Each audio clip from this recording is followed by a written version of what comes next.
Alrighty, and as you can see here, we've got a Masterpiece Soundwave sitting on the ground, although he is not going to be the focal point of this review, of course. It is the Masterpiece Frenzy and Ravage. That's how you pronounce this. This is actually the Japanese for Frenzy and Ravage. It's the Masterpiece MP-15 Rumble and Jaguar. They're going with the original toy colors for Rumble, who came packaged with Jaguar/Ravage. And the old G1 toy line, the toy was for Rumble was red, the cartoon was blue. I believe Rumble is blue, but technically this is in fact Red Rumble and Ravage or Jaguar. With casting my personal opinion aside, and now you can show off the full 3 cassette feature here on MP Soundwave, and that Rumble's here in front. We can eject him out, although something has gotten stuck in there. It's not working as best as it could. So you pop him out, you close this up, you push the button on the back, Ravage pops forward, and again you have to lean it a little bit, and this should not be quite as big of a pain as this is being, but Ravage pops out, and then you can push it one last time and get Laserbeak out of there, and he was already in there. And they're, like I said, they're standard cassette sizes here. You also get in the package, it's a very small, you can see a very small Masterpiece box, very thin, but still in the same Masterpiece style. You get 2 more of these. I just brought one out for to show you all, but 2 more of the little pinkish Energon Cube looking cassette cases with the Transformers logo down here etched in the bottom. And then they just open up, and you can put one of the cassettes in here, close it up, like you're carrying a little mini cassette around. You also get Rumble's little weapons here with a connector piece. These are the separate arm pieces, and this connector piece right here. And I forgot that I had taken, just so I didn't lose it, I had taken the little arm cannon off that plugs into the back of here. In tape cassette mode, you can plug the front end of that onto these 2 pegs right here, and that will let you plug in the ends in here into these 2 slots to give them a bigger connector coming out the side. I don't know why. That's not a really big deal to me, so I'm not super excited about that, but just to let you know, it's something you can do. We'll go ahead and separate the connector now, and actually, you know what? We'll leave those on for right now. Now, Frenzy's, like Ravage's weapons, you can see are built in. Laserbeak's weapons, as you saw in this review, are built in. Rumble's are not, but there's these little slots here, panels on the foot of Soundwave that if you open up here. Get under here. Oh yeah, they open up this way. They store in Soundwave and cassette mode. Now, it doesn't look like you're going to be able to store both Rumble and Frenzy's weapons in there at the same time, but since you can only, it's going to assume that you got one of them out versus if you've got one of those cassettes inside of him, you're going to have the other one out on display.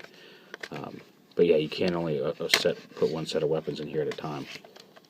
I thought this was going to be a little easier to access, but apparently it is not. So, okay, you can be a pain in the patoot, but yeah, you can store his weapons if you have him in a cassette. Even in robot mode, they'll stay in his feet. So if you've got Frenzy or Rumble as a cassette in Soundwave, their weapons will be stored. So yeah, that's all for Soundwave for right now. We'll get on to the transformation here real quick. Laserbeak we've already seen, so I'll put him off to the side. We'll do a comparison of him later.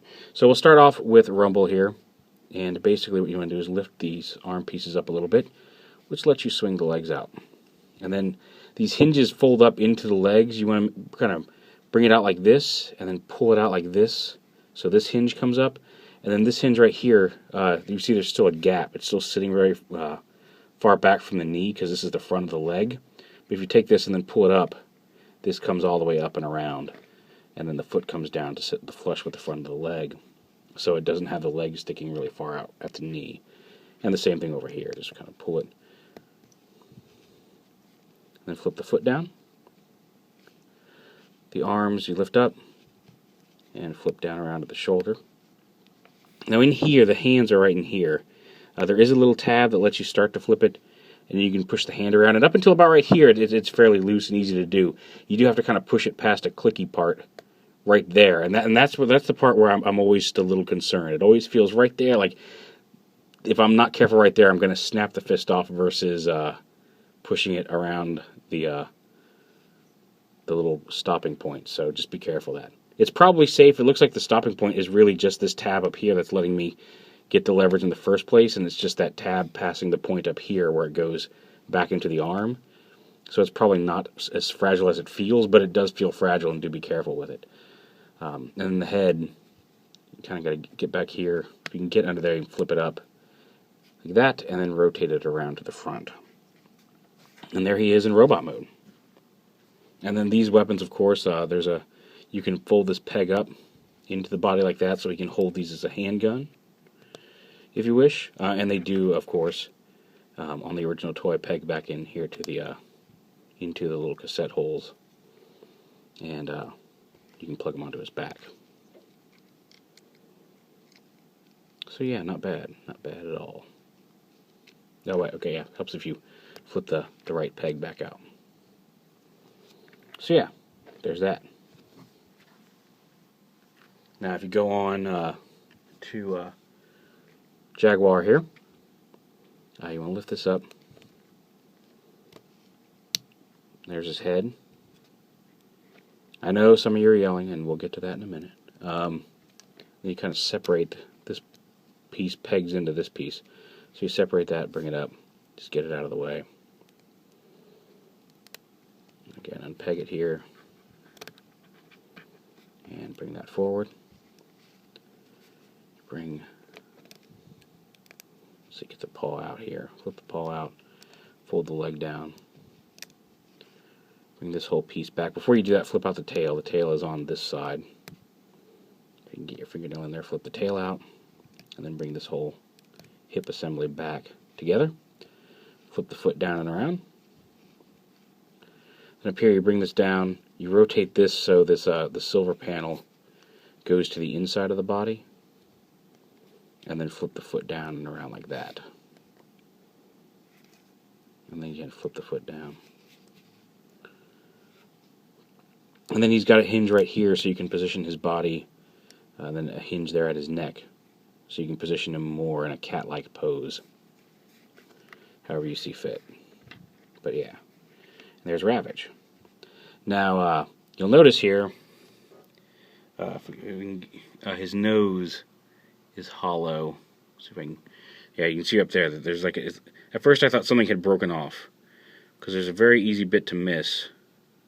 So you can see that gap right there. Stick my thumb in it. It looks like somebody has carved out his nose, and I thought a piece had broken off. But no, he actually has a transforming nose. You have to come in here and flip out this little... See, at that little peg right there, and flip it forward to fill in his face. That's just so they could get the corners to fit when his head is folded out to the side. And I thought that was really clever. Like, I was freaking out that he was missing a nose, and it turns out he actually has a flip-out transformable nose. He's got little red eyes. He's actually a really neat... he's not as... It's weird that I'm... Like, even now, all the various versions of Ravage we've gotten, and I still think I feel that the original G1 cassette may still be the best representation of him.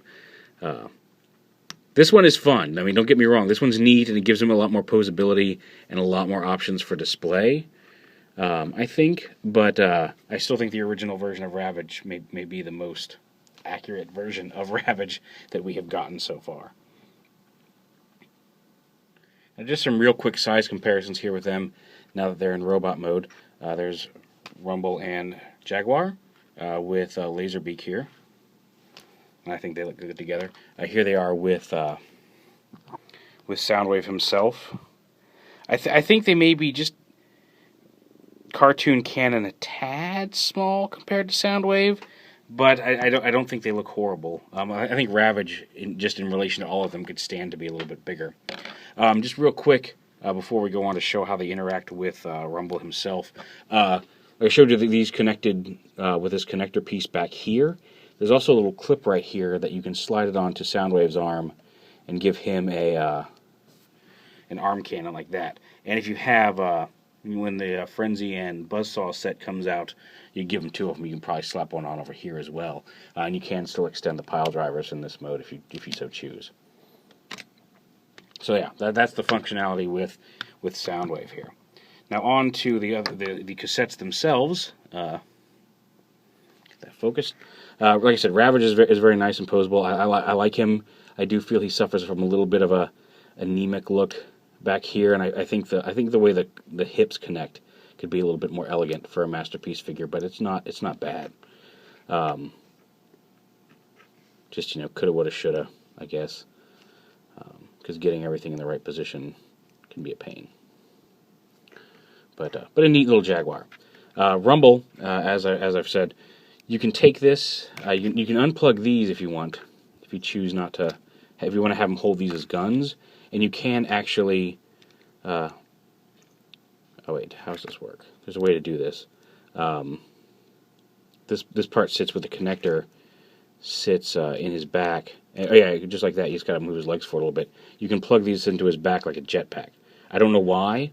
It makes him fall backwards unless you extend the pile drivers a little bit to support him, and it pushes his legs forward a little bit. But you can store it on his back like that. Just there's his pile drivers. You can also, if you so choose, store just this bit on his back while he's using the pile drivers. So yeah.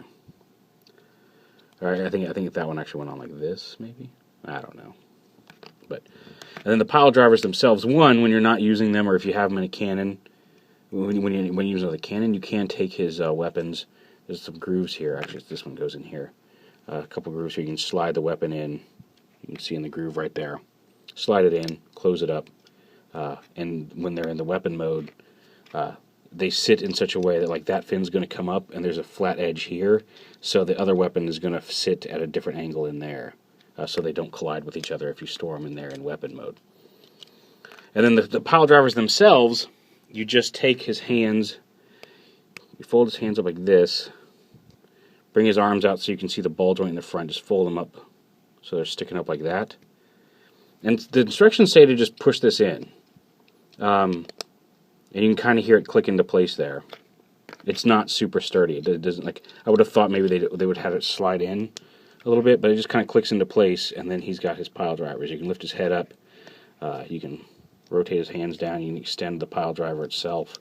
And you do have to kind of lean him forward to get him to make contact with the ground. He can't just stand there with them, unfortunately. So you have to get him in kind of a, I'm punching over to pound the ground, but he can pound the ground pose.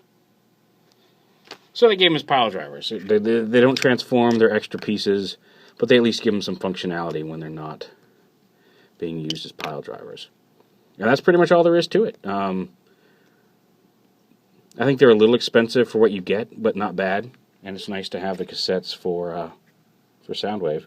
I'm looking forward to the Rumble and Buzzsaw set just because how can you say no to another version of this mold? Because this Laserbeak mold, Laserbeak is still the shining star of the cassettes, I think.